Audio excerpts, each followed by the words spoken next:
Farms lead to schools. Schools lead to equality, innovation, and a better quality of life. These are the building blocks for a better world. We believe that every person in every corner of the world has something remarkable to offer. We believe that all people are created with dignity, that we all deserve a voice, a chance, a future, and that everything we do is an opportunity to be a catalyst for change, so that we leave behind resilient communities that continue to grow and thrive long after we are gone.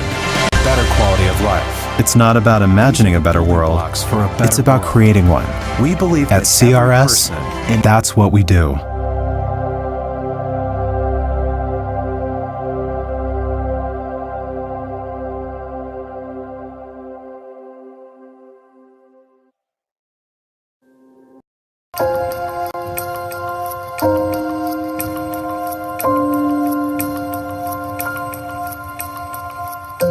God created us as people to be sacred, to worship Him, but also to be social beings, to love and to live in community and care for one another.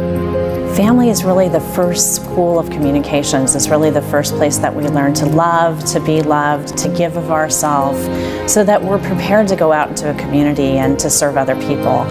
I see families and their role as central to the life of society. We're nurtured in family, we come to birth in family, we find our purpose in family. Society really begins with marriage and family. If family is broken, if marriage is broken, if our relationships there at the most basic level are broken, society really can't function as it should, at the service of others, with love for others, with compassion for others. Community is rooted in our faith. From the very beginning, God Himself, who is community, Father, Son, and Holy Spirit at the core of the universe, is a relationship. It makes perfect sense that we as human beings were made to live in relationships rooted in love. As parishes, we're called to engage in the community in which we live. We're not supposed to be bystanders or mere observers, but instead we're supposed to get in there and live and listen and love the people that God has placed around us. Most of us are not happy to simply be acted on. We want to act for ourselves, we want to act for others. And so participation isn't just saying you get to vote, although it includes that.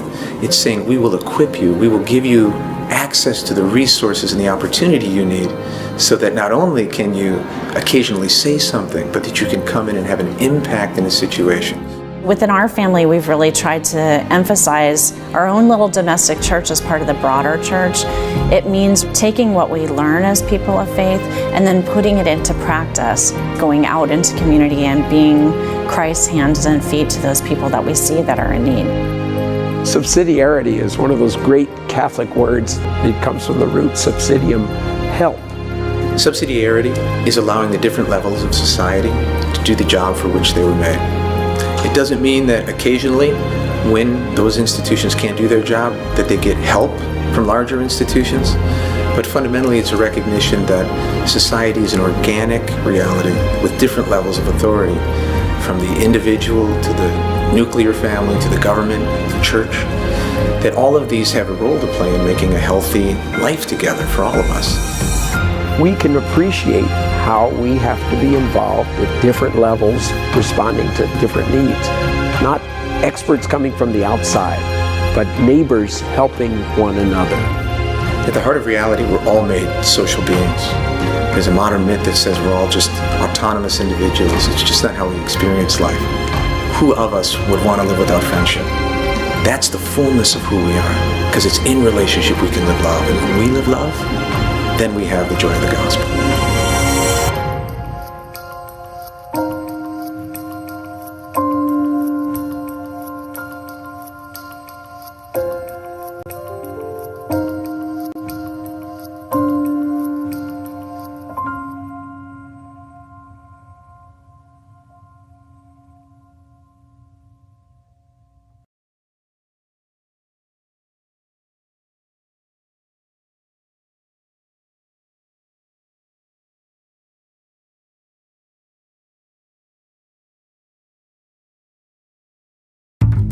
Sabi nila, ligtas ang may alam.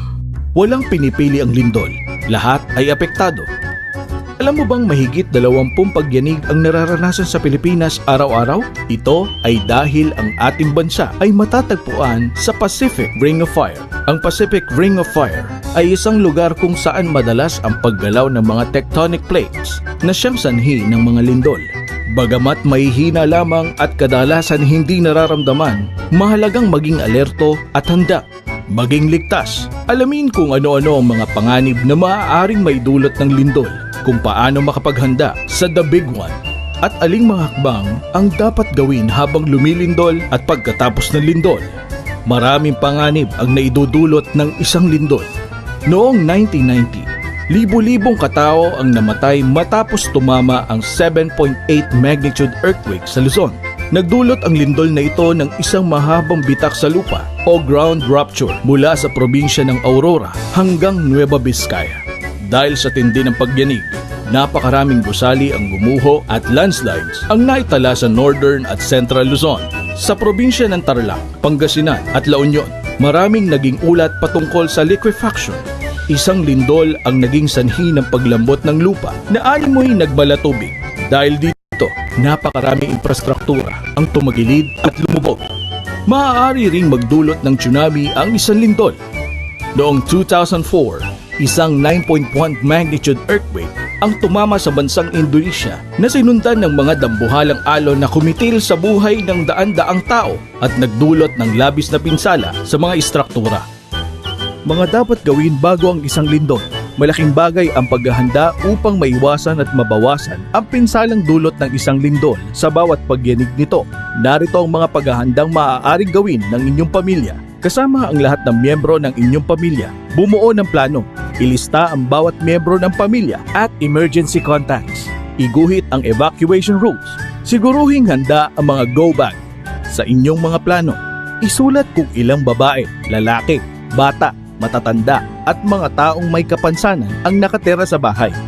Sa ganitong paraan, mapapadali ang pagbibilang at makasisiguro na walang maiiwan kapag kailangang lumikas.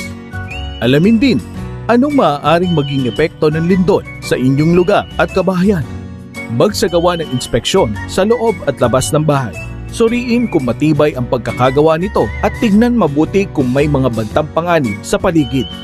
Alamin kung pasok ito sa safe engineering standards. Suriin din ang mga gamit sa loob ng bahay. Tiyaking maayos ang pagkakakabit sa kisame o dingding ng mga ilaw, ventilador, mga picture frame at iba pang gamit na nakasabit. Itago sa pinakamababang parte ng inyong instante ang mga babasagin, mga nakalalasong kemikal at mga bagay na madaling magliyab. Siguruhing walang nakaharang na gamit sa hagdanan, lalo na sa labasan o exit. Lagyan ng tornilyo o suporta ang mga aparador upang hindi ito matumba at maiwasang makadagan o makapang-ipit kapag may malakas na pagyanig. Ilagay sa mababang parte ng istante ang mga libro at mabibigat na bagay para hindi ito mahulog. Ilagay din sa ibabang parte ng cabinet ang mga babasagin, gaya ng mga pinggan. Maaaring lagyan ng glass protector ang mga salamin ng cabinet. Pwede ring ibalot ang mga babasagin ng tela at lagyan ng rubberized placemat ang bawat bahagdan ng cabinet.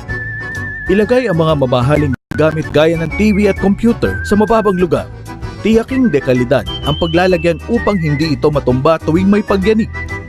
Maaaring lagyan ang mga malalaking gamit ng suporta tulad ng L-shaped metal, sapin o belt para hindi matumba. Ilak ang mga pinto ng inyong ref o lagyan ito ng fall prevention equipment upang hindi matapon ang mga pagkain at inumin na nasa loob. Mga dapat na gawain sa paghahanda sa lindol. Bilang gabay, ito ang maaaring sundin para hindi matutumba o masisira ang inyong mga kagamitan o magiging sanhi ng aksidente sa oras ng pagyanig. Una, ang mga mabibigat na bagay tulad ng telebisyon ay nararapat ilagay sa mga mababang lugar. Kailangan rin itong ikabit sa baba o sa pinagpapatungan nito. Pangalawa, para naman sa mga kasangkapan sa pader, tiyakin na matatag ang pagkakakabit nito upang hindi ito bumagsak at maging harang sa mga labasan. Lagyan ng harang ang mga pinto ng cabinet at ng fall prevention equipment ang refrigerator. Lagyan ng pangkalang at L-shaped metal ang mga malalaking gamit. Kung hindi maikabit sa patungan ang TV, maaaring lagyan ito ng sapin o belt. Lagyan naman ng shutter-proof film ang mga gamit na may salamin tulad ng aparador at cabinet upang maiwasan ang pagkalat ng mga bubog kung sakaling mabasag ito sa pagyanig. Ihanda ang sarili at mga kasama sa bahay. Alamin ang mga exit rules. Dapat alam ng bawat isa kung saan nakalagay at paano gamitin ang emergency items gaya ng fire extinguisher, first aid kits, alarm at mga gamit pang komunikasyon. Mas mainam kung may nakahandang emergency supply kit na naglalaman ng first aid kit, pagkain, tubig, damit at iba pang kakailanganin. Makilahok sa mga earthquake drill sa inyong komunidad. Mga dapat gawin habang nangyayari ang lindol. Habang kasalukuyang nararamdaman ang pagyanig, huminahon at manatiling kalmado lalo kung nasa loob ng bahay o gusali. Mag-duck, cover, and hold. Magtago sa ilalim ng isang matibay na mesa at hawakang maigi ang paanan nito. Kung walang matatagpo ang mesa sa madaling panahon, agarang takpan ang ulo at batok gamit ang mga kamay. Lumayo sa mga bintana o pintong babasagin, mga estante, cabinet at iba pang mabibigat na mga bagay. Maging alerto at mapagmasid kung may bumabagsak na bagay galing sa itaas. Maaaring tumagilid ang kabahayan o gusali at maging dahilan para hindi mabuksan ang pinto. Kung kaya, buksan ang pinto habang lumilindol upang kayo ay makalabas kaagad pagkatapos ng pagyanig. Kapag tumigil na ang lindol, tingnan ang mga lutuan at paligid nito kung mayroong pagdiyab na naganap. Maging mapagmasid habang patungo kayo sa ligtas na lugar. Lumayo sa mga puno, poste ng kuryente, pader at mga matatayog na istrukturang maaaring bumagsak o matumba. Hanggat maaari, lumayo sa gilid at talisdis ng mga bundok na posibleng gumuho. Kung kayo naman ay nasa tabing dagat, mabilis na lumikas at magtungo sa mataas na lugar. Tandaan na maaaring magdulot ng tsunami ang lindol, kaya mag-evacuate at lumayo kaagad sa dagat pagkatapos ng pagyanig. Kung nagkataong nagmamaneho o nasa loob kayo ng sasakyan at biglang lumindol, itabi at ihinto ang sasakyan. Tingnan kung may mga matatayog na gusali at puno sa paligid at sikaping lumayo sa mga ito. Huwag magtangkang tumawid sa tulay, overpass o flyover dahil pwede itong gumuho. Mga dapat gawin pagkatapos ng isang lindol. Pagkatapos ng pagyanig ay isipin at piliin ang pinakaligtas at pinakamabilis na daan palabas ng bahay o gusali. Maging handa sa mga aftershocks. Alalahanin na dapat manatiling kalmado, alerto at mapagmasid. Kung kayo naman ay papalabas ng isang gusali, huwag gumamit ng elevator at telepono maliban na kung kinakailangan. Kung kayo ay nakalabas na ng bahay o gusali, huwag nang mag-atubiling pumasok kung ito ay hindi naligtas dahil sa tinamong sira. Maging mapagmasid pagkatapos ng isang lindol. Sarili at mga kasama kung may mga tinamong sugat ang bawat isa. Tingnan ang kapaligiran. May natapon bang nakalalasong kemikal o madaling magliyab? Huwag lumapit o hawakan ng mga natapong kemikal para makaiwas sa posibleng aksidente. Kung may sunog, gumamit ng fire extinguisher upang patayin ito. Huwag kalimut isara ang mga linya ng tubig at kuryente kung nasira ang mga ito. Kung kinakailangang lisanin ang tahanan, mag-iwan ng mensahe na nagsasaad kung saan ang inyong patutunguhan. Dalhin ang emergency supply kit at makinig sa mga anunsyo at babala gamit ang radyong de baterya. Laman ng isang emergency kit. Maging handa sa oras ng sakuna. Maghanda ng emergency supply kit o go bag at tiyaking sapat ang laman nito. Lagyan ang inyong mga go bag ng pagkain, tubig inumin, mga damit, kumot at banig, sabon, sipilyo, toothpaste, sanitary napkin, face mask at face shield at alcohol o sanitizer. Mahalaga ring may dalang flashlight, pito, lubid, can opener, radyo, baterya at power bank. Huwag kalimutang dalhin ang mga mahalagang dokumento tulad ng birth certificate, ID at marriage contract. Ligtas ang laging handa. Alamin, tandaan at sundin ang mga hakbang sa paghahanda.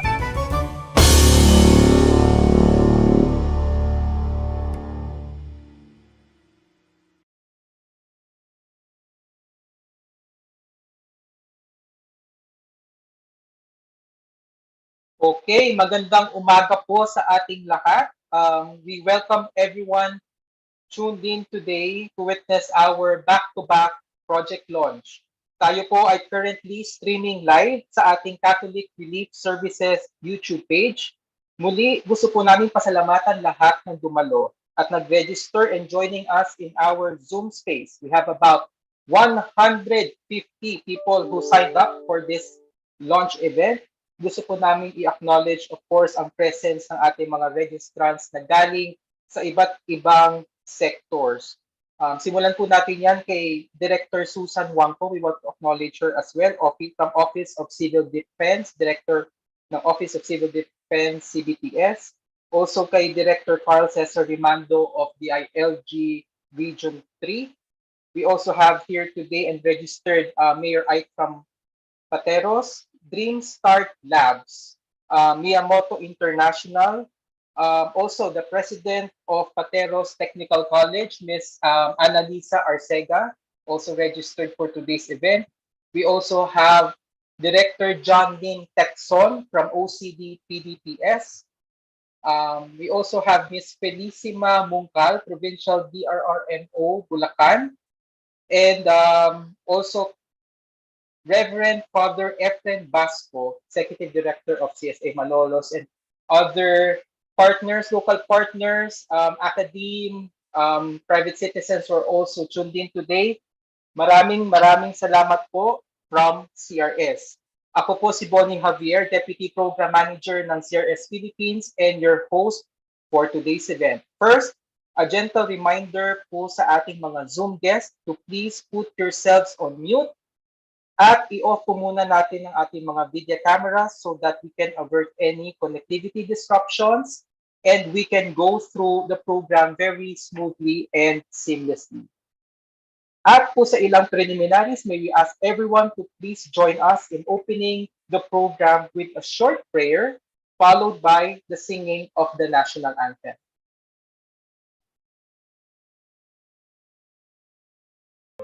Our Heavenly Father, the fount of all goodness and grace, the cause of wisdom, the source of intelligence, we welcome you, O Lord, to this auspicious gathering of your beloved, who continuously give you thanks for every opportunity to learn something new and become fruitful to the works of your creation. We humbly come to you, not because we are worthy, but because we find ourselves in need of you, who is our strength and our hope, to continue despite the challenges we face in health, prosperity, and our solidarity with one another. We pray that today's gathering, made possible by the grace of advancements in technology and social media, become successful in its endeavors, so we can offer it back to you as our humble offering to honor you, glorify you, and love you through our deeper connection with everyone. May we find bliss in today's session and become more productive children and co-creators of the earth. This we ask and pray through Christ our Lord. Amen. Mga kababayan, ang pambansang awit ng Pilipinas. Kayang magiliw, telas ng silanganan, alam ng puso, sa titik mo'y buhay. Lupang hinirang, kuya ka ng magiting, sa manlulupin, di ka pasisingil, sa nagagang tutok sa simoy at sa langit mong pagaw, ay hinatang tulang awit sa pagkayang minamahal. Ang isang ng matawad mo'y tagumpay na naghihiling, makituwing at araw niya kailan pang ay di magtitingin. Lumalang araw ng walhagit pagsinta, buhay langit sa piling mo. Ang ligaya na pagkay mga amin,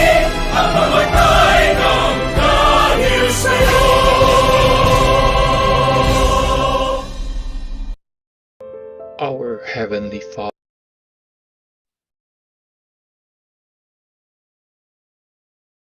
So again, we would like to welcome everyone in today's ceremonial launch. At gaya po ng ating nabanggit, today we will be presenting to all of you two projects. One is supporting households and LGUs awareness and knowledge on earthquake preparedness phase 2 or SHAKE 2. At ang isa naman po ay preparing for enhanced protection in disasters or in short, PrEPD. Maya-maya po ay mabibigyan po namin kayo ng more details about those two projects. But first, please allow me to introduce the country representative of Catholic Relief Services Philippines, Ms. Karen James Ongar, upang makapagbigay sa atin ng warm welcome and everyone else who are joining us in this ceremonial launch. Over to you, Ms. Karen. Good morning. Can you confirm if you can, okay, can you hear me? Yes, clearly, Ms. Karen, go ahead.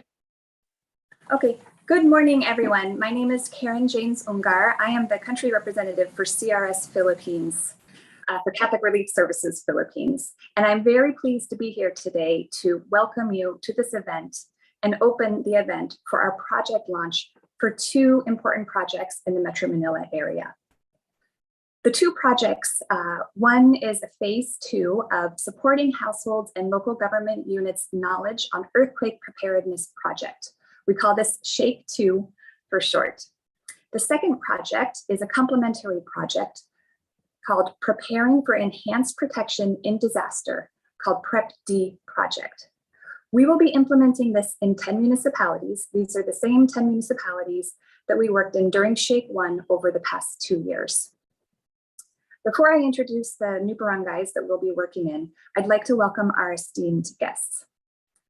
First, these projects are funded by the United States Agency for International Development, Bureau for Humanitarian Assistance. And I'd like to welcome Mr. Joseph Curry, Bureau for Humanitarian Assistance for Asia Regional Representative. Mr. Bernardo Florese Jr., Undersecretary for Peace and Order, Department of Interior and Local Government. Mr. Manuel Nivera Jr., Chief Information Preparedness and Advisory Division, Capacity Building and Training Services of the Office of Civil Defense. And Renato Solidon Jr., Undersecretary for Climate Change and Disaster Risk Reduction, Department of Science and Technology, Philippines and Volcanic Seismology Institute.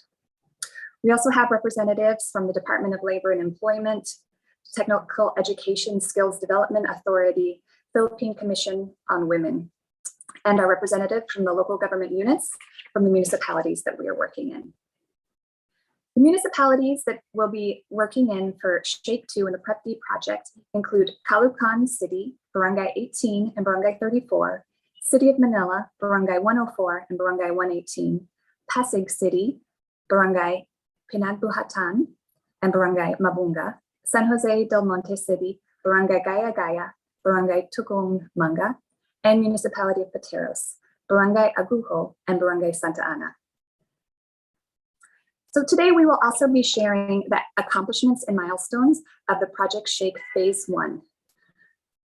Despite the challenges over the 2 years, as soon as the project started, COVID happened here and a lot of mitigation activities had to be done and new approaches to work within the pandemic to keep everyone's safety.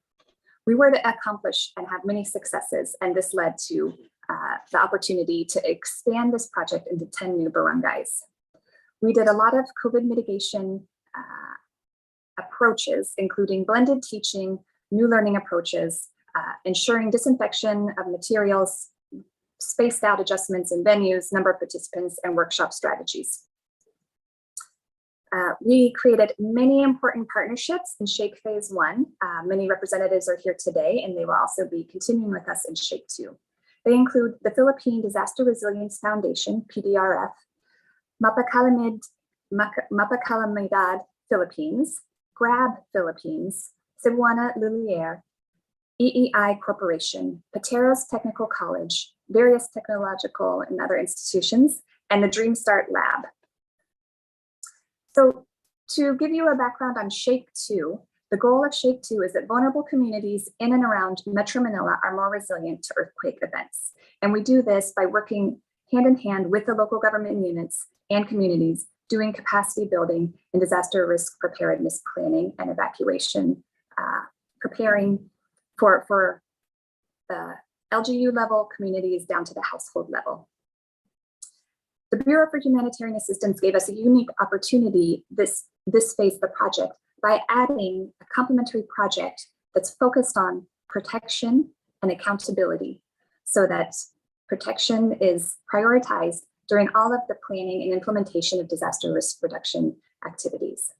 The goal of the PrEPD project is disaster preparedness and planning actors and mechanisms reduce and manage protection risks and enhance accountability to crisis-affected people and communities during disasters. The PrEPD project is a multi-country project and is also being conducted by Catholic Relief Services in Sierra Leone and Uganda. Today, we look forward to sharing the accomplishments of Shake 1 and thanking our barangay representatives who were participated in the Shake 1 phase, and then also to introduce the accomplishment, the goals and objectives that we will be doing in Shake 2 and PrEPD over the next 2 years. So with that, I'm officially opening the event, and thank you for your participation, and I hope you find the event worthwhile. Thank you.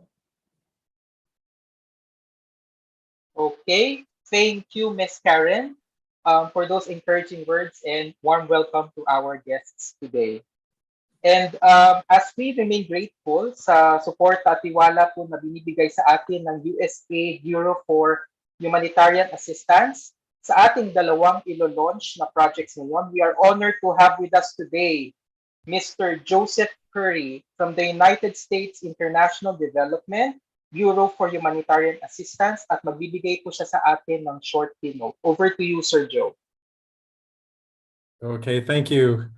First, to acknowledge the guest today, Mr. Bernardo Flores, the Undersecretary for Peace and Order with the Department of the Interior and Local Government, Undersecretary Renee Solidum of the Department of Science and Technology and OIC for DOST FIVOX, Director Susan Wanko, Capacity Building and Training Services with the Office of Civil Defense, Manuel Nivera, the Chief of Information Preparedness and Advocacy Division of the Office of Civil Defense, and Ms. Karen James, the Country Representative for Catholic Relief Services, and representatives from the cities of Pateros, Pasig, Caloocan, and San Jose del Monte. Good morning. It's an honor today to be representing the United States Agency for International Development for the launch of the second phase of the Supporting Households and LGUs Awareness and Knowledge for Earthquake Preparedness in Manila, or Shake 2. And with the addition of CRS's new Preparing for Enhanced Protection in Disasters, PrEPD project, it will take a protection lens to enhance protection of women, children, the elderly, and other vulnerable groups when it comes to natural disasters. USAID works with partner governments and humanitarian organizations to respond to disasters, and also funds activities to increase disaster preparedness and disaster risk reduction. USAID has been supporting CRS on the Shake project during its first phase to roll out earthquake preparedness trainings to cities and vulnerable communities across Metro Manila since 2019. As one of the world's mega cities, Metro Manila has an outsized risk to natural disasters, including earthquakes and floods. Together, we can mitigate this risk first by raising awareness among all stakeholders, including our local government and community leaders.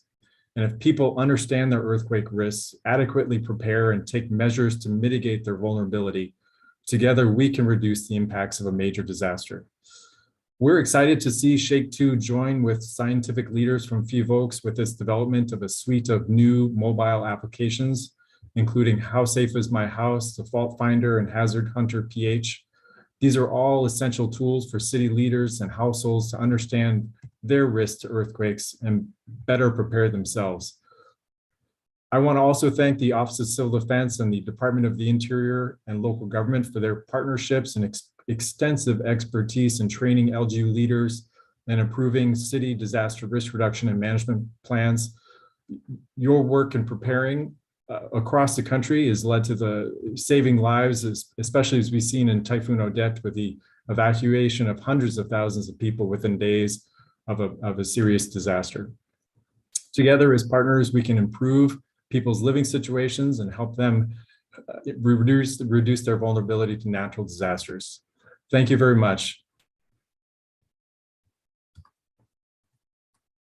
Okay, thank you, Sir Joe. We are indeed grateful to have you with us today. Kasama po natin ngayon sa pag-witness ng isang back-to-back project launch. Moving on, sa kasalukuyan laganap pa rin po ang risks and threats ng COVID-19 kasabay ng iba pang mga calamities sa bansa. Sa isang banda, we are forced to rethink or reimagine preparedness strategies sa gitna ng pandemic na siyang makakatulong iahon both ang livelihoods at welfare ng ating mga komunidad na pilit itinutumba ng mga converging risks and threats na ito. Kasabay ng iba pang humanitarian agency sa loob ng ilang taon, ang Catholic Relief Services or CRS has been on the forefront on delivering emergency response, protection, and recovery needs sa iba't ibang marginalized and vulnerable sector sa ating bansa. And as climate and public health emergencies continue to evolve and overlap, mas natatanaw ngayon ng CRS ang kahalagahan, iangat ang disaster preparedness and protection, and to place it at the front and center, integrated and mainstream in disaster risk governance and mitigation strategies mula sa level ng barangay hanggang sa national level. Upang bigyan tayo ng ilang pang details on the milestones achieved by CRS so far in the front of disaster risk reduction and management, and more specifically po sa Shake One project, may we call in Ms. Myla Hiring, CRS Program Manager and Head of DRR Manila Team. Over to you, Ms. Myla. Okay, magandang umaga po sa lahat. Maraming salamat, Bonnie. To all our guests, USAID BHA, our donor, the diocesan partners, partners from the national government agencies, private sector, academic and vocational institutes, the 5 LGUs and the 10 communities, our local champions. Good morning, I am Myla Kiring, the Shake Program Manager of CRS. I am happy to share with you the milestone, accomplishment, and lessons learned that the Project Shake have documented for the past year of implementation, and how these milestones serve as a stepping stone or guide the community towards our journey to preparedness and resiliency. Next slide, please. The Project Shake goal is for vulnerable community in and around Metro Manila be more prepared and resilient in earthquake events. And for us to achieve these two strategic objectives, we are set in place. This is to further equip LGUs, communities, and households with knowledge on preparedness and mitigation, including financial resiliency. The project started last quarter of 2019. And just in time when we are about to take off with most of the project activities, we have COVID-19. We are all locked down. Lahat tayo, stay at home. Bawal lumabas. Next slide, please. Today, I will be sharing with you our journey in project implementation in time of pandemic. Next slide, please. One of the components of the project aims to improve the vulnerable community on preparedness and resilience to earthquake event. This component extends its reach to household level so they will be informed on the earthquake preparedness, mitigation practices, and share them with important information on how to be ready in case of emergency. Moreover, the local government units are engaged to ensure that they will be ready to take the lead in case of an earthquake event. LGUs, who are our partners, plays a crucial role in disaster resilience because they are now in charge to take the lead in terms of planning and implementing their DRRM activities. Next slide, please. And because we are working remotely because of the pandemic, sabi nga po, lahat tayo stay at home. Project Shake launched series of learning events. The use of digital tools and platforms gave emphasis on how this advanced technology can actually help on disaster preparedness, mitigation, as well as on response. with 139% reach in target of unique individuals participating in events such as the Inclusive DRR, the Business Continuity Plan, Digital Mapping, and Earthquake Safety, wherein we shared essential information on ensuring our house is safe, and they are also learned on how they can assess their home on its durability in case of an earthquake event. The learning event was conducted in collaboration with the government agencies and private sectors. Next slide, please. At the household level, we almost reached 101% of the target. The 10,000 households who participated in the third quarter nationwide simultaneous earthquake drill in September, and also the barangays and the community simulated their barangay incident command system during the event. Next slide, please.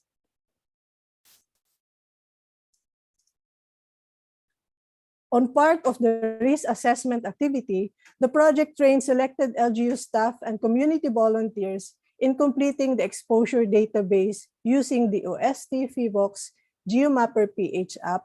The output will be used for the earthquake impact calculation of the 5 cities, together with the results of the SHAKE-2, the upcoming project results on the mapping activities. Next slide, please.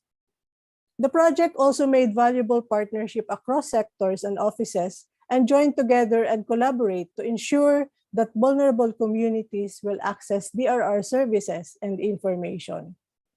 The project supported the enhancement of 5 cities and barangay in enhancing their DRRM plan.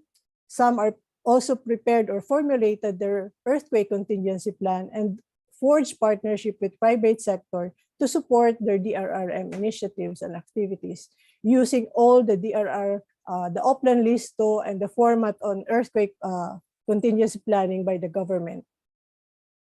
Next slide, please.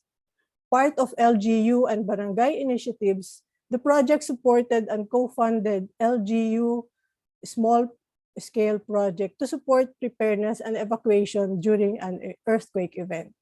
We provided shelter tents, solar street lights, public address system, evacuation maps, and tsunami signages, and a howler siren. Next slide, please. Small-scale mitigation project made impact on the communities as they are now equipped with public emergency system and shelter tent. By the way, some of the tents are being used during their COVID vaccination program that serves important functionality before and during emergency. The project was able to raise approximately 3 million counterpart from the LGUs and barangay, despite of their dwindling resources due to the pandemic response. Next slide. Next slide, please. Another component aims to increase the access of the vulnerable community on financial resources, most specifically in times of crisis. When a disaster strikes, the livelihoods and sources of income of the affected population receives heavy losses, while it is one of the most important things that affected population needs and must have for them to cope with the project. Project Shake ensures that at the end of the project, vulnerable community have alternative and disaster-resilient livelihoods, and that they can access financial services that they can use in cases of emergency. Next slide, please. The project was able to train 30 field agents, one of our local champions. The service providers promoted savings and microinsurance services across its member and family. To date, we have 632 household heads who avail the microinsurance in partnership with Cebuana Luwilier. And most of the barangay council and members also enrolled to the microinsurance. Next slide, please.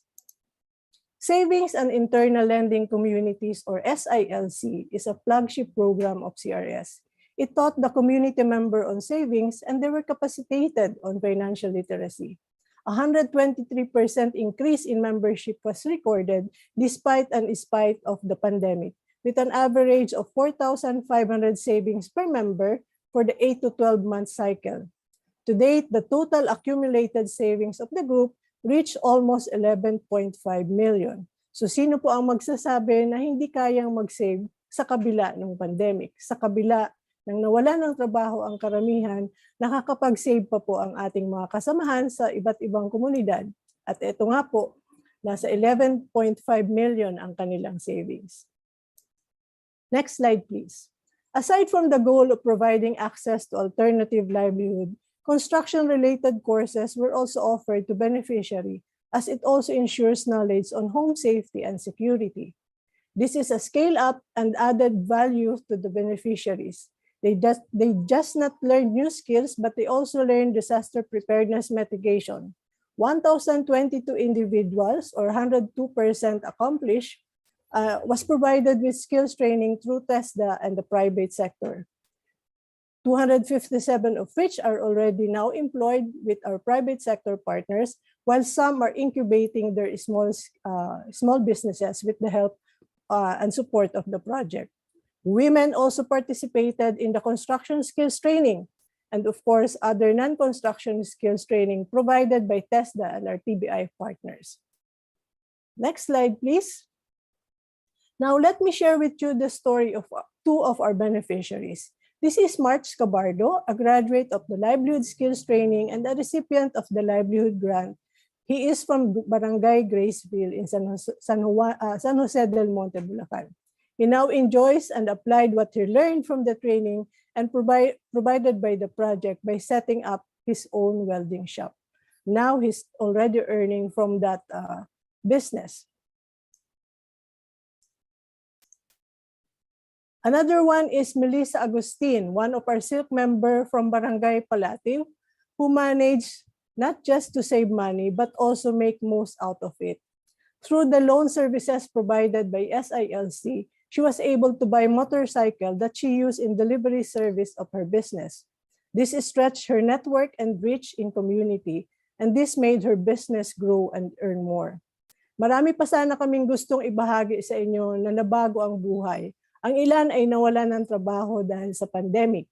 Ngayon ay unti-unting bumabangon dahil sa mga oportunidad na naibigay ng proyektong SHAKE. Next slide, please. Aside from the stories from our beneficiaries, Project SHAKE made fruitful engagement and collaboration with the government office, both national and local offices, to ensure quality delivery of the RRM services and program. We have FIVOX, we have DOST FIVOX, and DND OCD, the DILG, LGA. Next slide, please. Our partners in livelihoods, TESDA, and of course, in most of our engagement, Metro Manila, the RRM Council. Next slide, please.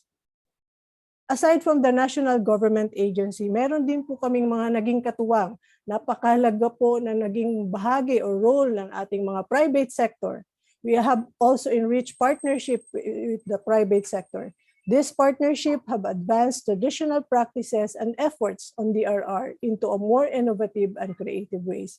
We have the Mapa Calamidad, the Miyamoto for the DRRM component, and on the financial services and access, Cebuana Luwilier, Dream Start Lab. And we are counting more private sector partners in this engagement.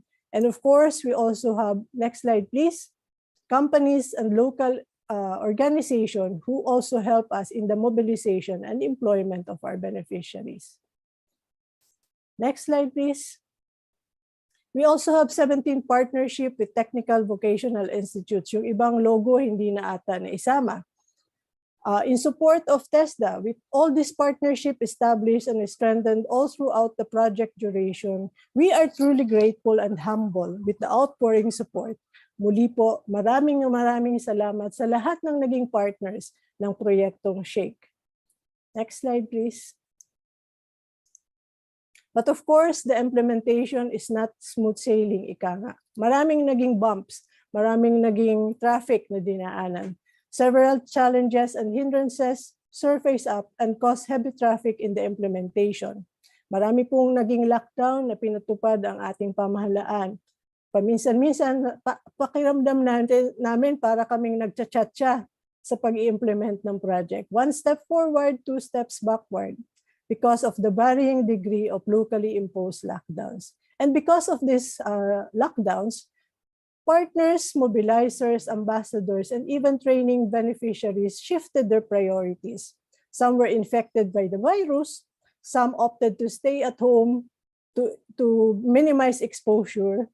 Karamihan din po sa aming mga senior citizen na naging kapartner ay hindi na pinayagang lumabas. Ang ilan naman po ay nag-migrate na sa ibang lugar para mas maging maayos ang kanilang pamumuhay. We are left with no choice but to have and develop second, third, and even fourth liner champions in our work in DRR. Another challenge is on the budget side. Co-investment in the small-scale mitigation projects, we realize, or we all know, that LGU and budget were used up because of the pandemic response.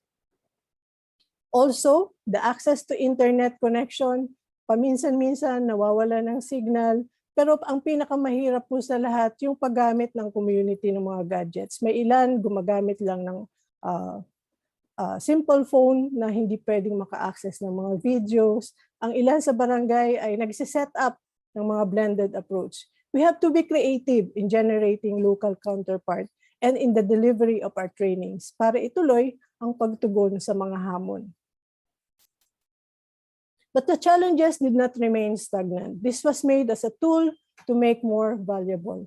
Lessons learned are important instrument that we will use in the next project implementation of SHAKE and other project implementation that we may have.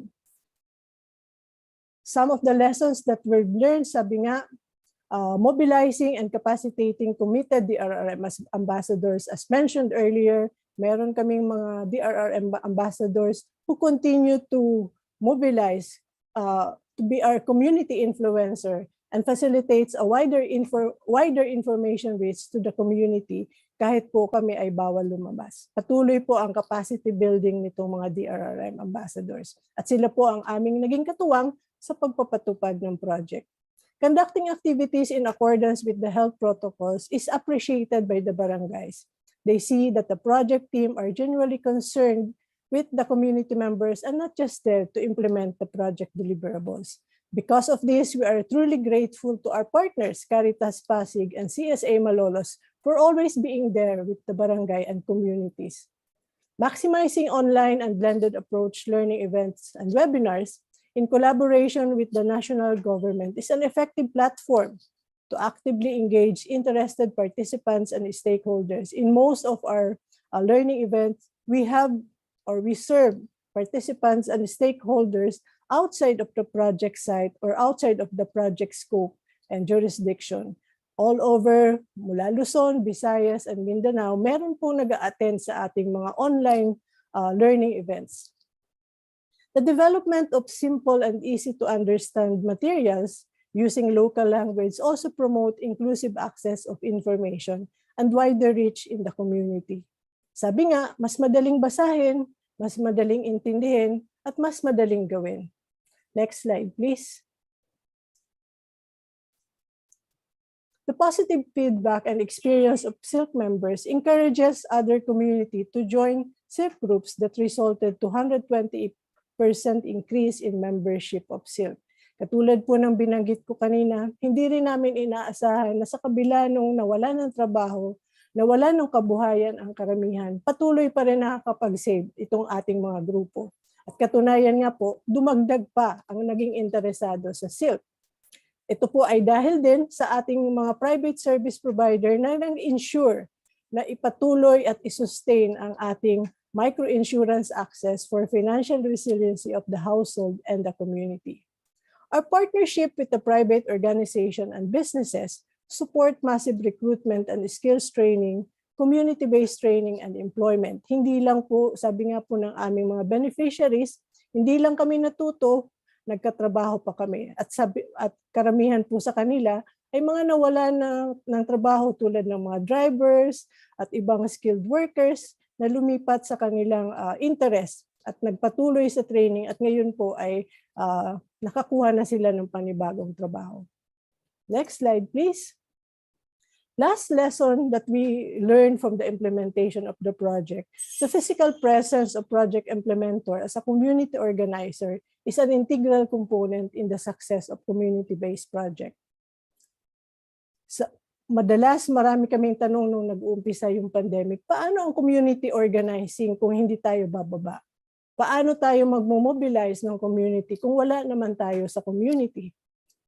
Project-trained state actors like the DRRM ambassadors and PSPs plays a critical role in mobilizing communities for project activities, thus making all project community-led and community-driven project implementation. Ito po ang community-based DRRM model ng CRS.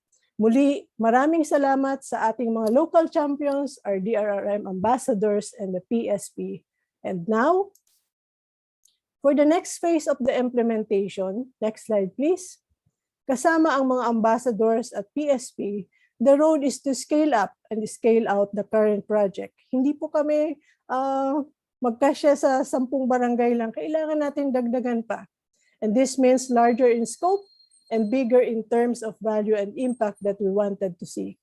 Katulad nga po ng isa pang project na ipapatupad namin kasama ang Shake Project, ito po ay ipapatupad din sa 2 pang bansa.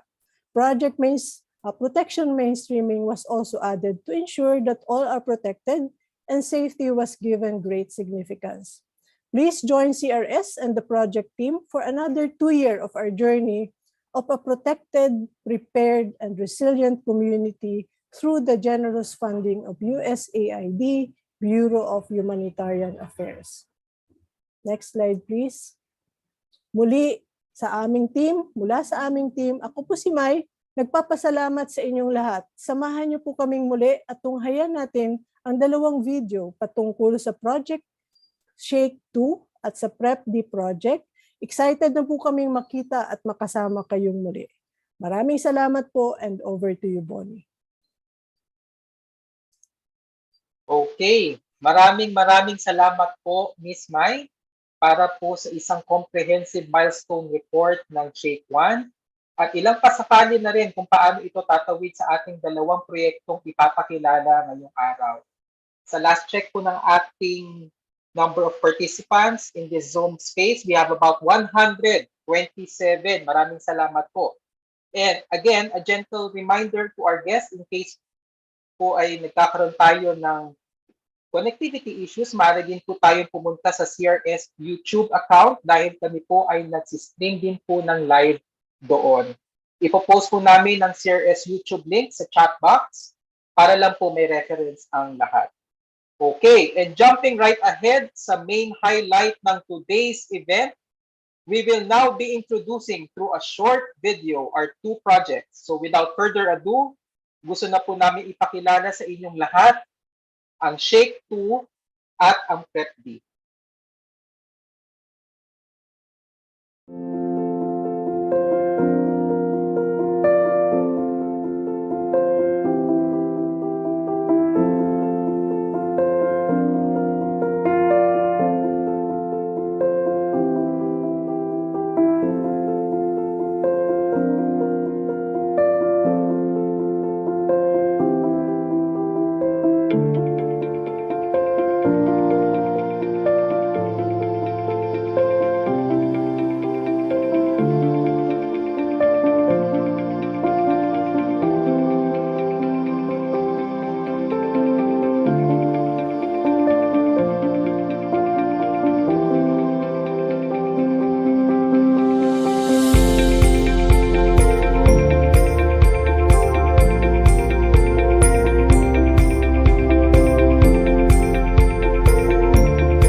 Ayan, I hope na-enjoy po natin ang hinanda po naming video and hopefully nakapagbigay rin po sa atin ng sapat na kaalaman sa scope and goals ng mga projects na ito, ang ating Shake 2 and PrEPD project.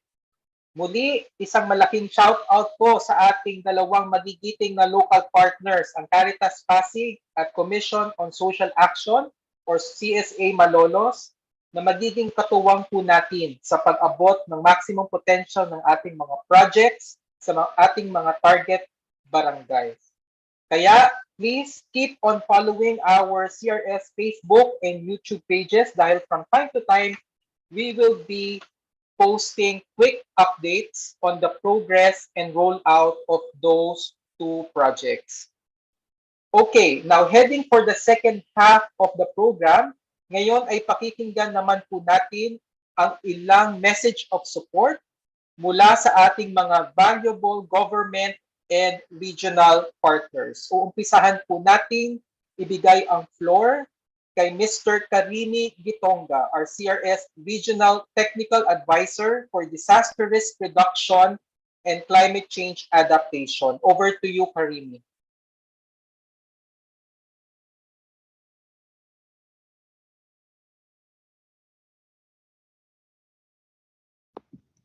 Good morning. My name is Karimi Gitonga, and I'm the CRS Asia Regional Technical Advisor for DRR.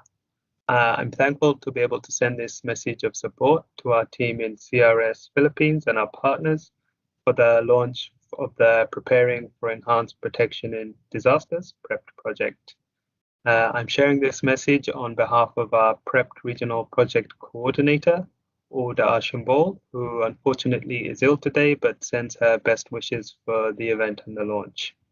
The PrEPD project is about working with local communities, DRR actors, and partners to enhance protection and accountability in disaster preparedness and response. The 18-month project is being implemented in the Philippines alongside Uganda and Sierra Leone and is funded through the USAID Bureau for Humanitarian Affairs, BHA, and builds on previous successful projects implemented in the Philippines. It's very important for CRS and for a wide variety of actors working in DRR and protection, in that it aims to develop global tools as well as a global roadmap to mainstream protection in DRR. Some of the actors we've engaged to support the project on a global level include BHA, ECHO Asia Regional Office, the Asia Disaster Preparedness Center, ADPC, UNHCR, the Protection Mainstreaming Working Group, and the Communicating with Disaster Affected Communities, CDAC network. Around the world and in the Philippines, we've seen some of the impacts on vulnerable groups and populations when protection is not effectively mainstreamed in disaster preparedness and humanitarian response, and hopefully this project will help close some of those gaps. We have a team of advisors who will be supporting this project. I'm based in our Asia Regional Office in Cambodia. We also have advisors based in our headquarters in Baltimore in the US who will be supporting the project alongside advisors based in Africa, including our regional project coordinator, Ord. I wish you lots of success in this launch event, and I speak for all of us when I say we're very much looking forward to working alongside you in implementing and delivering in this project. Thank you.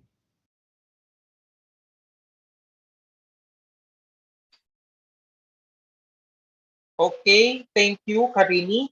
Next up, ibibigay naman po natin ang floor kay Yusek Bernardo Florese Jr. He is currently the Undersecretary for Peace and Order, Department of Interior and Local Government. Over to you, Yusek Florese.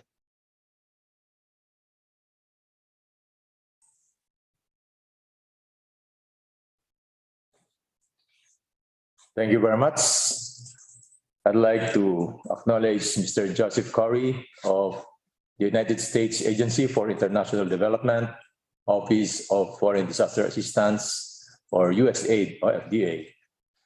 Officials and staff from Catholic Relief Services, or CRS, partners and representatives from the national and local government agencies, DRR advocates and practitioners, members of the academe and other think tank organizations, other representatives from various sectors joining us virtually. Everyone, good morning. I am very happy to be part of the SHAKE Phase 2 and PrEPD projects launching. As a start, I'd like to quote SEC philanthropist and founder of Happy Hearts Fund, Petra Nemkova, who once said, "We cannot stop natural disasters, but we can arm ourselves with knowledge. So many lives wouldn't have to be lost if there was enough disaster preparedness." Nemkova's words aptly describe our virtual event today. This one-of-a-kind milestone in our long history of public service is something that could greatly boost the government initiatives as we journey towards post-COVID-19 recovery. It's been 2 years since we were first exposed to the COVID-19 virus. And amidst this pandemic, we continue to experience natural disasters like the very recent Typhoon Odette, which hit many parts of the country, causing double struggles to lives and well-being of crisis-affected communities. Events like this force us to reconsider our preparedness and protection strategies and find ways how we can save lives and lessen damages to crops and properties. Today's event is like your favorite combo meal as you get more about two specific projects. SHAKE 2, or supporting households and LGUs awareness and knowledge for earthquake preparedness, and PrEPD, or preparing for enhanced protection in disasters.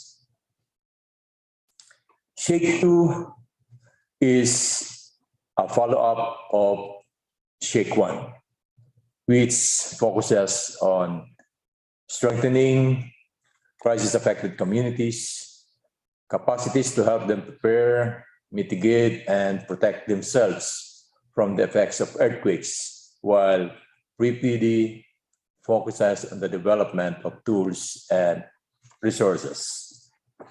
Our virtual gathering this morning serves as a reminder of our collective commitment to hold the ongoing pandemic and stabilize our country's economy. On the part of the DILG, national government and local government units, we have been aggressively implementing appropriate and extraordinary measures to prevent and contain COVID-19 in the country. In addition to responding to the pandemic, we continued to implement our priority programs and projects.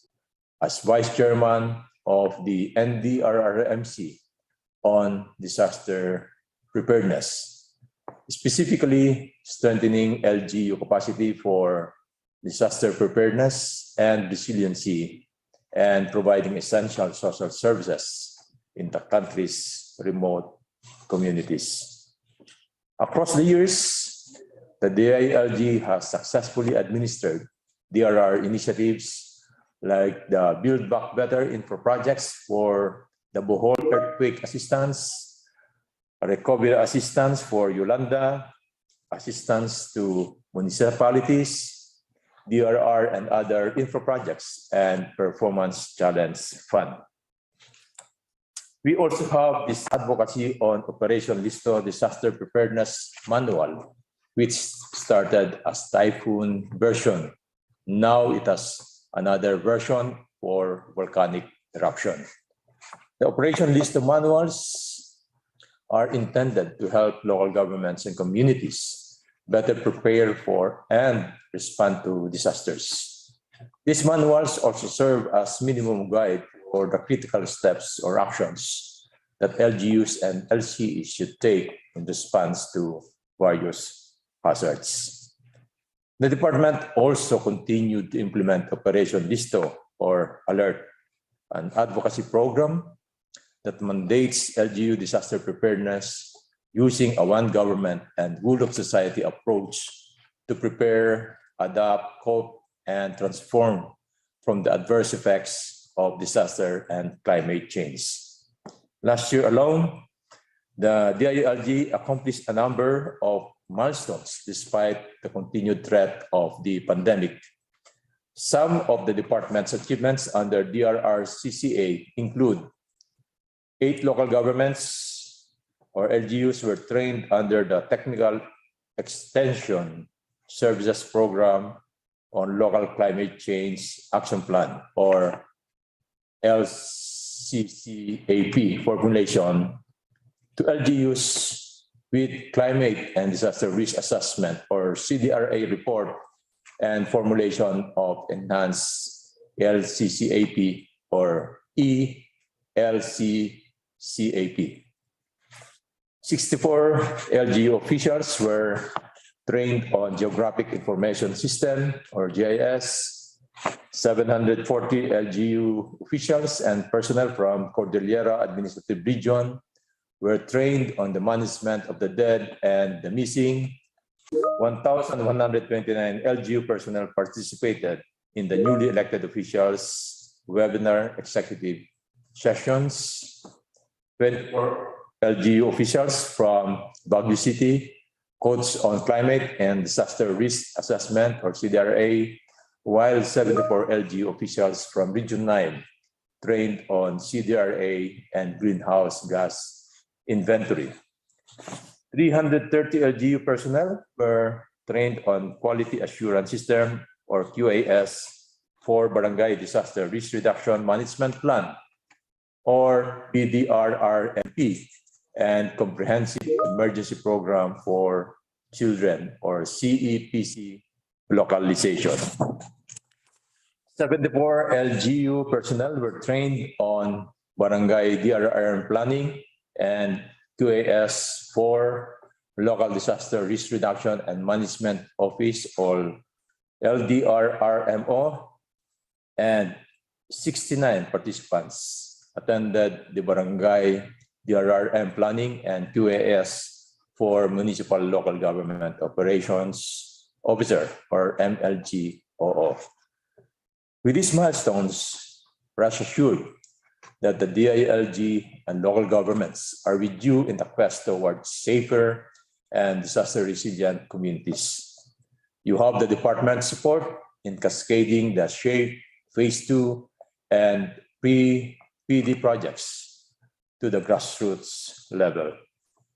At DILG, we believe that by addressing the RRCCA issues and concerns, we can provide safe public spaces as we journey towards economic recovery. It is our hope that everyone present in this platform today will go back to their respective areas with even greater purpose, compassion, and meaning. We look forward for more partnerships and collaboration from private companies, businesses, CSOs, and other stakeholders so we can advance the cause towards sustainable and lasting development. In conclusion, allow me to end this message with a quote on compassionate leadership from American lawyer and former New York City Mayor Rudy Giuliani. And I quote, "Compassion doesn't weaken leadership, it makes it stronger," end quote. We need compassion now more than ever to help the world recover from the COVID-19 pandemic. To everyone, I wish you a wonderful day. Stay safe and God bless you all.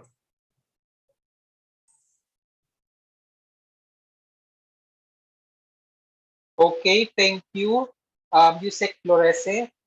Next, we have Mr. Manuel Rivera Jr. Siya po ay currently ang Chief ng Information, Preparedness, and Advocacy Division ng CBTS Office of Civil Defense. Over to you, Chief Nivera. Thank you, sir. To our preparedness for resiliency partners, especially the Catholic Relief Services or CRS, led by Ms. Karen James Ungar, the country representative to the Philippines. Also, Mr. Joseph Curry of the U.S. Agency for International Development or USAID. Undersecretary Renato U. Solitum Jr. of PHIVOC's Department of Science and Technology. Undersecretary Bernardo C. Florese Jr., the Undersecretary for Peace and Order of the Department of the Interior and Local Government. Director Susan Wanko of the Policy Development and Planning Service of the Office of Civil Defense. To my fellow government workers from the national and local government units, guests, and to everyone joining us in this event. Ladies and gentlemen, on behalf of Director Texon John S. Lim, the Director of the Capacity Building and Training Service of the Office of Civil Defense, good morning to each and everyone. Today marks yet another milestone as another step is taken in our pursuit to make our communities not only safe and adaptive, but most of all, resilient to disasters. For this, we are grateful and we laud the efforts of the Catholic Relief Services for being an active part of our network in disaster risk reduction and management. With this, we express our support to the projects that you have just launched. It is not alien to all of us, especially those living within the Metro Manila and the greater Metro Manila area, that there is an impending threat of the so-called the big one, or the West Valley Fault, possibly generating a 7.2 magnitude earthquake.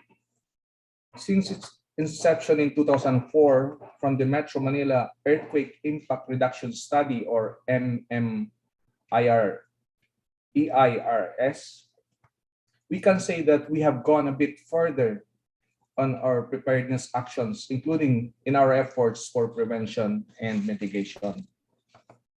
We have been aggressive in awareness raising, such as the regular conduct of the quarterly nationwide simultaneous earthquake drills, including the webinars, and other social media earthquake preparedness advocacies, among others. We have established an interagency earthquake resiliency team or ERT that put the systems in place. It helps shape our policies. We also have a dedicated office for ensuring that actions are harmonized and systems are operating and preparing for the 7.2 magnitude earthquake. This is in the form of the Project Management Office for the Earthquake Resiliency in Greater Metro Manila Area or PMO-ERG. We have also corroborated such efforts by conducting a follow-up studies on the MMIRS or MMIRs, for which the main aim is to update the data and check on the status of our compliances to the action plans. These, along with many more, are but some of the actions we have done and are still doing so far, including the integration of the minimum public health standards as we confront with the protracted pandemic. But such efforts are not owned by the government alone, because a big part in our efforts are contributed by the private sector and non-government organizations or NGOs, such as the Catholic Relief Services, which is one of our strong partners in our interagency and multidisciplinary approach in dealing with the threat of the West Valley Fault earthquake. CRS, with its Shake and PrEPD projects, lives up to our whole of nation and whole of society approach in the RRM. and in our campaign for resilience. I definitely believe that these remarkable projects of CRS will complement or reinforce the DRM efforts that the DRRM councils at all levels are implementing.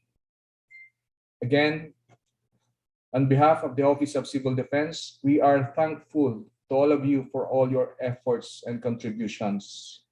More than anything and anyone, it is not just the LGUs who will benefit from these efforts, but the vulnerable and at-risk communities in general. Thank you. Thank you very much and mabuhay po kayong lahat. Okay, thank you, Sir Manny. And ang susunod po nating magbibigay ng message of support, we also have Undersecretary Renato Sulidum Jr., the Undersecretary for Climate Change and Disaster Risk Reduction, at currently ang officer in charge of the Department of Science and Technology, PBOX. Over to you, Yusek Sulidum. A pleasant day to everyone.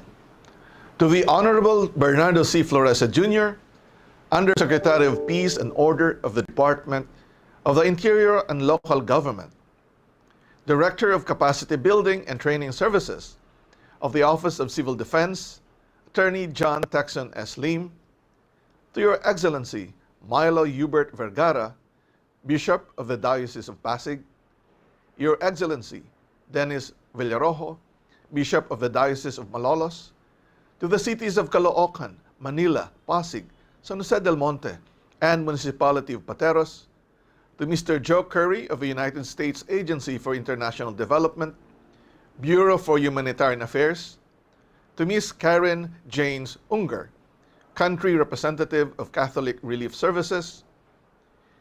Ladies and gentlemen, good day.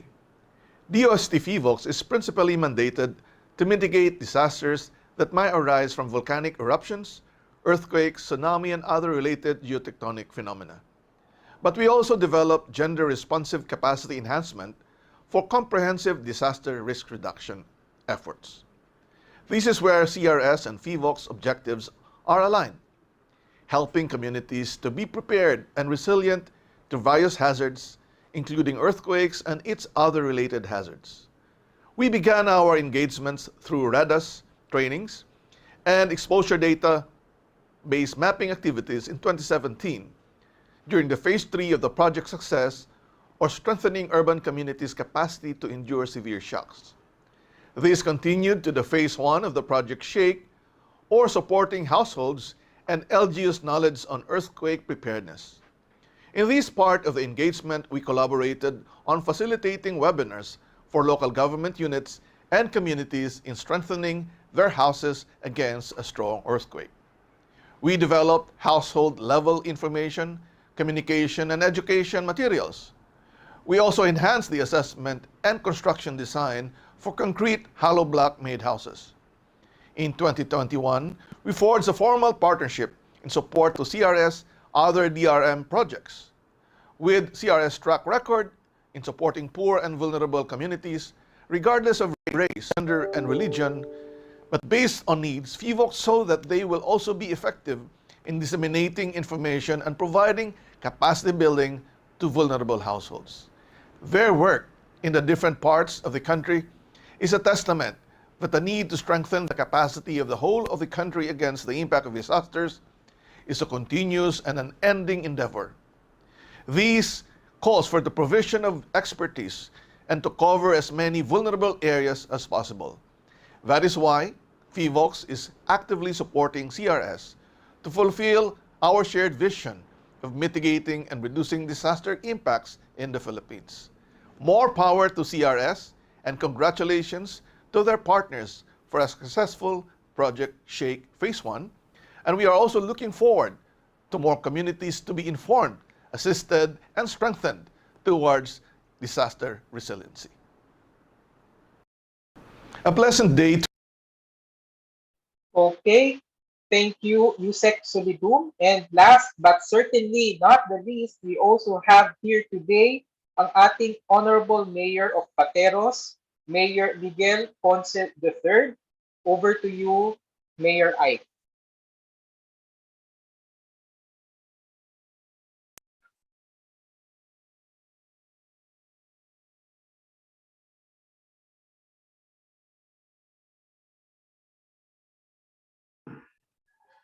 Yes, good morning to everyone. Okay, of course, we know that because of our preoccupation on the services and concern addressing the spread of the coronavirus, the other services and programs have been or were inadvertently set aside and has taken a back seat. One of them actually is the programs and preparations for disaster, particularly our preparation for the coming of the big one, which we have been intensely doing, as we could recall, prior to the onset of the pandemic. But of course, this should not be the case because the lives that we intend to protect and save in the pandemic may be less compared to those that we could save in being prepared for disaster. So we particularly thank the partners for this program, the USAID, the Catholic Relief Services, of course, the different government agencies that are participating in this activity, particularly the ILG as represented by Yusek Florese. I would like to thank you and congratulate you for spearheading this program, and rest assured that the municipality of Pateros will always be or will always give its 100 support to programs like this, as we have been doing in the past. And we will be one with you in, of course, rolling out programs like this, which we all know are intended not only to save lives, but to make the lives of our people better. So thank you very much to all of you, and good morning.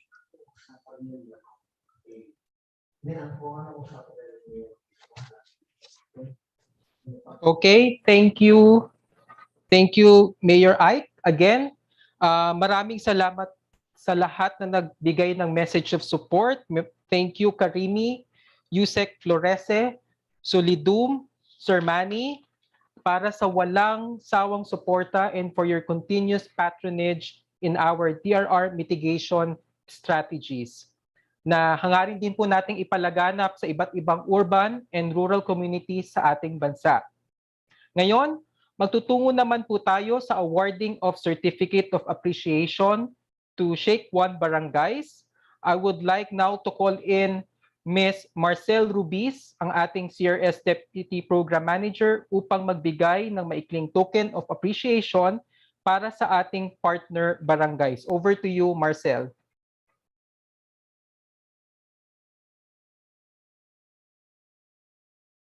Magandang umaga po sa ating lahat. Kami naman po sa bahagi ng Catholic Relief Services ngayon ang magbibigay ng pasasalamat sa forma lamang ng Certificate of Appreciation, pero marami pa kaming gustong sabihin bilang pasasalamat. Sa ngayon, ito na muna.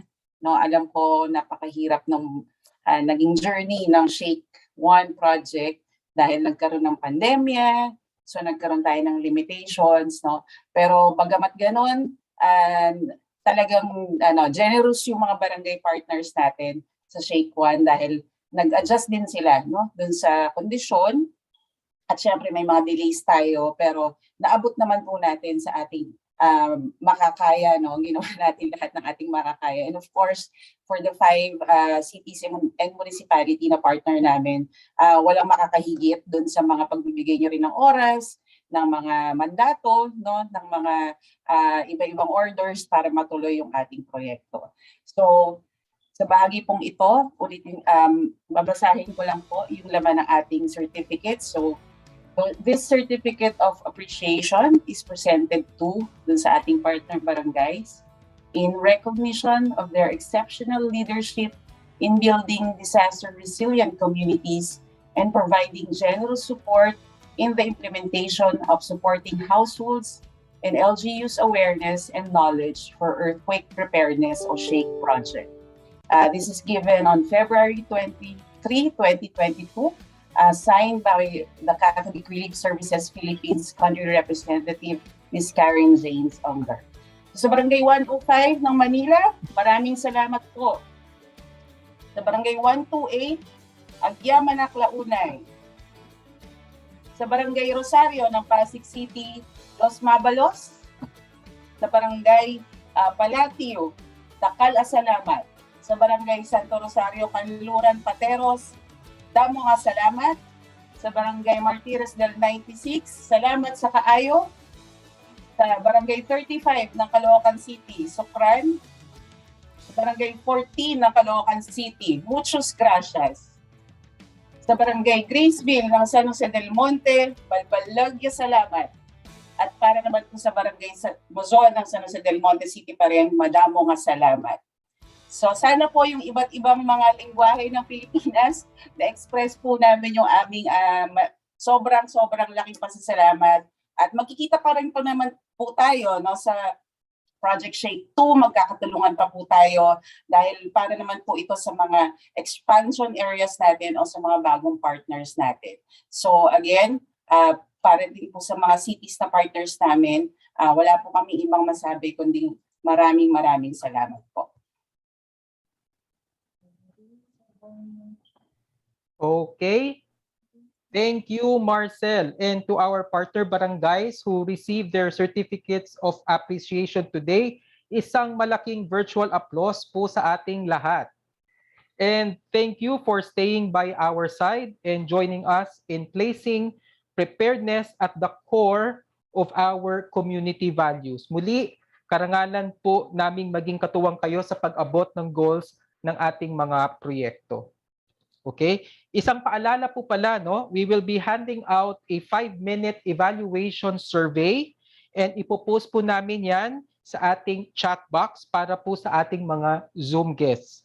Mangyari pong nangihingi lang po kami sa inyo ng mga suggestions upang ma-improve lang po natin ang delivery ng future public events gaya nito. At the same time, for those who are requesting for certificates of attendance, we strongly encourage you to take the evaluation survey dahil kukunin po natin ang inyong mga requests sa survey na yon. Okay? Muli, ina-acknowledge po namin lahat ng mga participants and guests na sumali po sa ating launch today mula sa national government units, DILG, LGA, OCD, meron din po tayo from the academe, no? Meron po tayong UP Diliman, meron din po tayong Pateros Technical College. Isang malaking pasasalamat din po sa ating mga local partners, of course, CPI and CSA Malolos, sa ating mga partner barangays, staff, including city and munisipyo sa Maynila, sa Pasig, San Juan del Monte. Maraming salamat po no, sa pag-join sa amin. I-welcome ang Shake 2 at ang PrEPD. And for now, for a quick photo opportunity, gagawin po natin to in 3 batches dahil po marami po tayo ngayong nasa Zoom space, no? Uunahin po natin sa first batch. We would like to ask our guests, people who delivered our message of support, who opened the program, to open their cameras, no, including our partner barangays who received their certificate of appreciation and CRS staff. So muli, meron po akong kasamahan na magbibilang at siya din po ang maggagawa ng screenshot for today's photo opportunity. So for the first batch, okay, let's ready. Let's take out your brightest smiles po. Okay, I'll be counting to 5. Okay, 1, 2, 3, 4, and 5. Okay, maraming salamat po. You may now turn off your video cams para po sa ating second batch. May we now ask our local partners, no, CPI, CSA Malolos, ang ating mga barangay officials, city and munisipyo to turn on your cameras for the second round of photo opportunity. Okay, ready po tayo? Magbibilang po ulit ako from 1 to 5 to capture our moment. Okay, 1, 2, 3, 4, and 5. Maraming salamat po sa ating mga partners and ating mga partner barangays and sa city.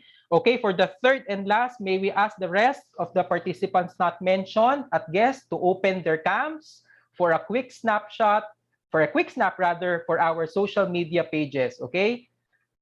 May we ask everyone to turn on your cams for the rest of the participants on the count of 5, 1, 2, 3, 4, and 5. Maraming salamat po. You may now switch off your video cameras. Maraming salamat po sa pag-join sa ating quick photo opportunity. Okay? So we have finally reached the end. Pero bago po natin officially i-close ang program, may we call in CRS Philippines Head of Programming, Ms. Chin Nobleza, to deliver us today the closing remarks. Over to you, Ms. Chin.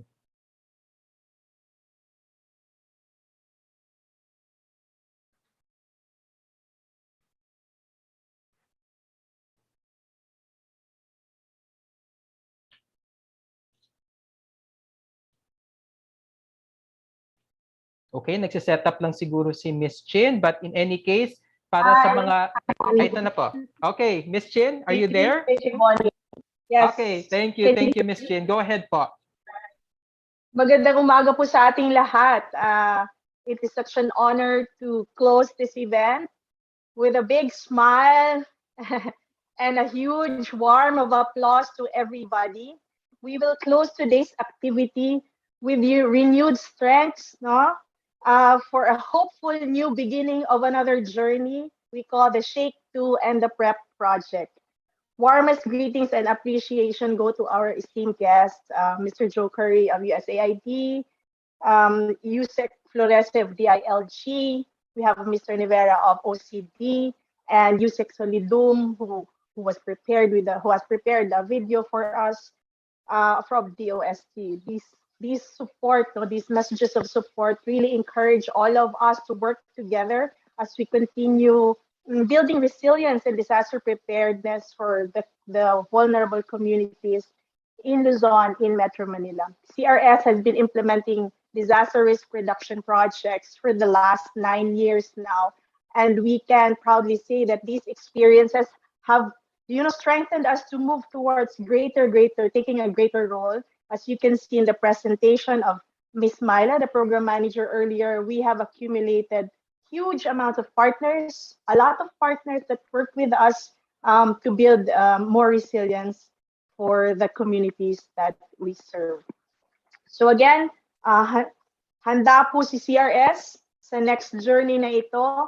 Kami po ay looking forward na maging successful kasama ang ating mga local partners, ang Caritas Pasig International. Maraming salamat po. At ang CSA Malolos. Kayo po yung nasa ground, kayo po yung kaakibat ng CRS sa pagpapatuloy ng ating mga development initiatives in relation to disaster risk reduction. And aside of protection mainstreaming, nakikita din po namin ang importance ng social cohesion in disaster risk reduction.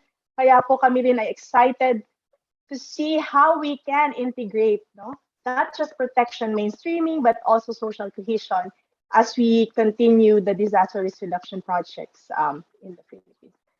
Muli po, maraming salamat, and we hope you have a pleasant day ahead of you.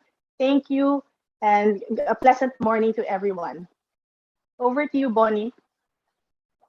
Okay, thank you, Ms. Chin, for that wonderful close.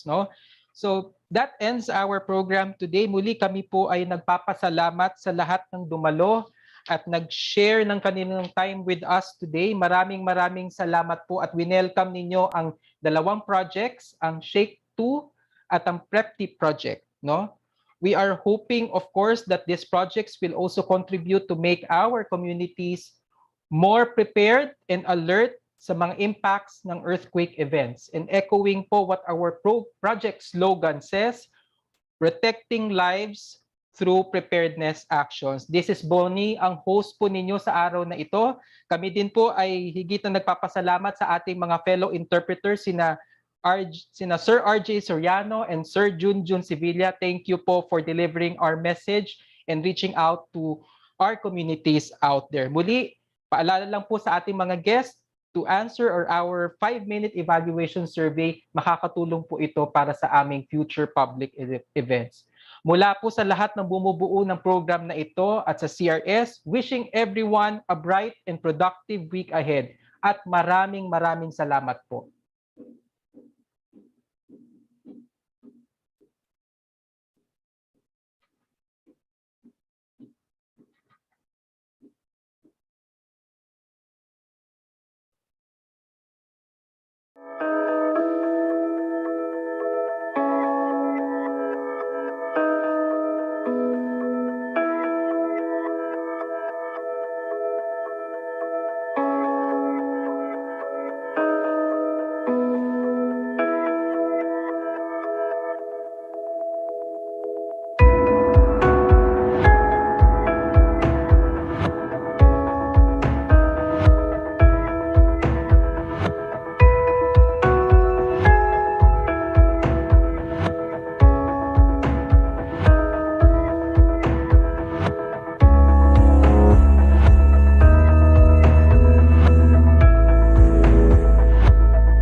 confidence ng bawat isa, and then i-share namin yung kaalaman namin sa bawat kagrupo namin.